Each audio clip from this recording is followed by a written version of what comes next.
I first became aware of this film before the Telluride Film Festival.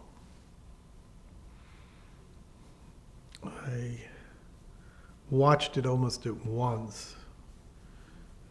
This is a subject which endlessly fascinates me. And Himmler is an endlessly fascinating figure at the very center of the Third Reich and at the very center of the Holocaust. If one were to identify one figure among many who was directly responsible for the murder of the European Jews, it would be this man.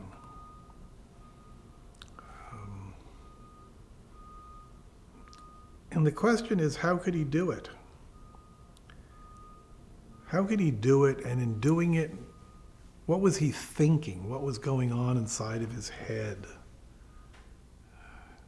How did he imagine himself in the midst of this atrocity?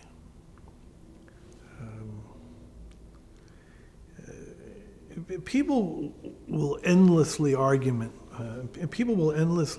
about Hannah Arendt and her phrase, the banality of evil.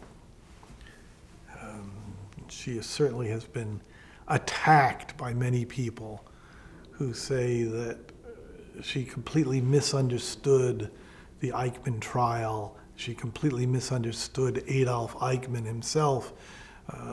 This man was a vicious anti-Semite. There was nothing banal about his attitude towards Jews. He was radically evil, as the expression goes. I myself believe that Hannah Arendt is endlessly misinterpreted. And this movie is a powerful illustration of it, for me, of the banality of evil. It's not to say that what Himmler did was banal or that it wasn't evil. It's to say that when faced with the enormity of the horror, the enormity of what he did, there is no satisfactory psychological explanation that presents itself. There's a gap, this gulf between the actions and the man. And reading these letters, the diary entries, is horrific. Horrific because they're so devoid of any kind of self-awareness or awareness of the world around him.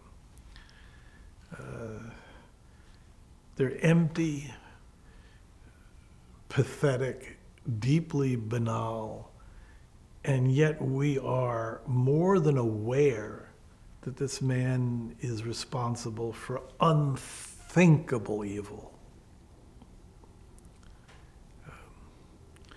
Hannah Arendt, in this very famous letter to Gershom Scholem, defending her view on evil, tells us that the banality of evil is not the presence of thought, it's the absence of it. Where you would expect to find something, you find nothing. Or you find something so meager, so pathetic, so deeply insufficient to account for the actions of these people. It's one of the most disturbing films I've ever seen. A very, very powerful film, and it's very much to Vanessa Lappa's credit that she not just made the film, but the effort, the colossal effort that was made to collect all of this material, which might have been lost to history, might have been destroyed, to save it, preserve it, and present it. I think it's a remarkable film, a remarkable effort. and an important contribution to our understanding of the Third Reich. So, Vanessa Lapa, thank you for doing this. Thank you for making this movie.